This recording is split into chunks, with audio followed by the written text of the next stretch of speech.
Public transport का use करती हूँ। पब्लिक ट्रांसपोर्ट में भी लड़कियां इतना अनसेफ फील करती है कि कभी कभी ऐसा होता है कि अगर आप बस में चढ़ो और कोई आदमी के पास एक सीट खाली है बस की, तो आपको 10 मरतबा सोचना पड़ता है कि मैं बैठूं या मत बैठूं, मैं रुकूं कि कोई महिला के बाजू में सीट खाली हो जाएंगी, मैं उधर जाके बैठूं। तो ये सीट मिलने के बाद भी बैठने के लिए 10 मरतबा सोचना पड़ता है।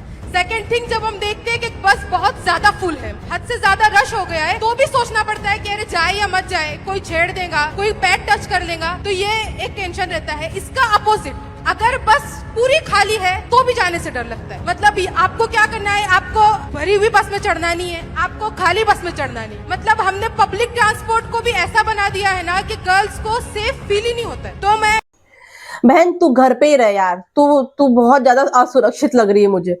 भाई तुझे खाली बस में नहीं चढ़ना, भरी बस में नहीं चढ़ना, अगर एक आदमी के पास तेरे को सीट मिल गई तो तुझे 10 मिनट खड़े होकर सोचना पड़ रहा है। कौन सी सदी की बात कर रही है, 2026 में चल रहे हैं हम। और सबसे बड़ी बात, तुम लोगों को, स्पेशली तुम्हारी कौम वालों को पढ़ने लिखने मिल रहा है ना, ये मोदी गवर्नमेंट की वजह से।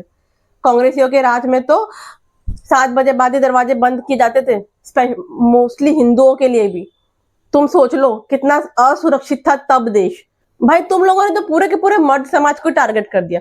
भाई जिसकी गलत नजर है ना, वो एक बुरखे वाली को भी वैसे ही देखेगा जैसे एक जीन्स टॉप वाली को देख रहा है। तो सबको टारगेट करने की जरूरत नहीं है। राहुल गांधी ने पहली बार तो कोई काम की बात टॉपिक उठाया था, लेकिन उसको भी पूरा के पूरा हिंदू समाज को टारगेट करने के लिए शुरुआत कर दी। तुम्हारे कुरानों में और अदर रिलीजियस में तो कभी कुछ लिखा ही नहीं रहता है, सब कुछ हिंदू वेदों और ग्रंथों में लिखा रहता है। उस पर मैं बाद में आऊंगी। जब मेरा बेटा 2 साल का था ना, तब मुझे मुंबई बोरीवली टू विरार ट्रैवल करना पड़ता था कभी कभी, तो मैं जानबूझ के जेंट्स कंपार्टमेंट में चढ़ती थी, क्योंकि मुझे पता है वहां पे सपोर्ट भी मिलेगा और जगह भी मिल जाएगी। वो लोग एम्पैथी दिखाते हैं। लेडीज कंपार्टमेंट में ना आपको धक्का दे दिया जाएगा, बच्चे के साथ आप पूरा टाइम खड़े रहोगे, लेकिन कोई आपको बैठने नहीं देगा। तो आपको हर तरीके के लोग सब जगह मिल जाएंगे, और मजा ले इतनी भीड़ में भी आपको कोई गलत तरीके से टच कर लेगा। भीड़ इतनी रहती है, लेकिन मुंबई लोकल में लोग ऐसे खड़े रहते हैं, आपको ऐसे करके टच नहीं करेंगे गलती से भी।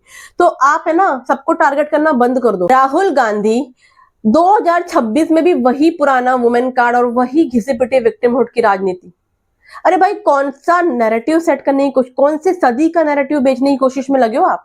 भारतीय नारी की पहचान कभी भी बिचारी होना नहीं रही। हमारा इतिहास उन वीरांगनाओं से भरा है ना, जिनके आगे बड़े बड़े सुरमाओं ने अपना सिर झुकाया है।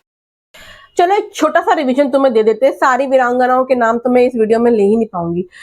वैदिक काल में गार्गी और मैत्रेय ने शास्त्रार्थ में उस दौर में बड़े बड़े विद्वानों को और ऋषियों को निरुत्तर किया था। रानी दुर्गावती और रानी चेन्नम्मा ने साम्राज्यवादी ताकतों के खिलाफ जाकर सेना का नेतृत्व किया था। अहिल्याबाई होलकर, जिन्होंने सुशासन और लोक कल्याण का ऐसा ढांचा खड़ा किया ना जिसे आज भी नजीर माना जाता है। रानी लक्ष्मीबाई और झलकारी बाई, जिन्होंने 1857 में अंग्रेजों को धूल चटा दी। सावित्रीबाई फुले और फातिमा शेख, जिन्होंने बेटियों की शिक्षा की नींव रखी थी हर रूढ़िवादी को तोड़कर। सरोजनी नायडू, अरुणा असफ अली जैसे लोगों ने, वीरांगनाओं ने पुरुषों के साथ कंधे से कंधा मिलाया था आजादी की लड़ाई। आनंदीबाई जोशी, जिन्होंने तमाम मुश्किलों के खिलाफ जाकर देश की पहली महिला डॉक्टर बनकर एक मिसाल कायम। Kalpana Chawla, Sunita Williams, Ritu Karidhal, Vinita Muthaiya, Mary Kom, P V Sindhu, Saina Nehwal, Mirabai Chanu, Kiran Mazumdar, Falguni Nayar, captain Shiva Chauhan, Avani Chaturvedi. My god, ऐसी कोई फील्ड नहीं है जिसमें औरतें आगे नहीं जा रही है। इनमें से किसी ने ये नहीं कहा कि हम भाई बहुत कमजोर है, हम पे दया करो।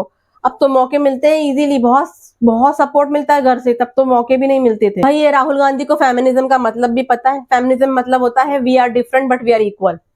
हम अलग है पर हम बराबर है, समझे। तो पहले ये एक्सेप्ट करो लड़कियों कि हम अलग हैं पर हम बराबर है।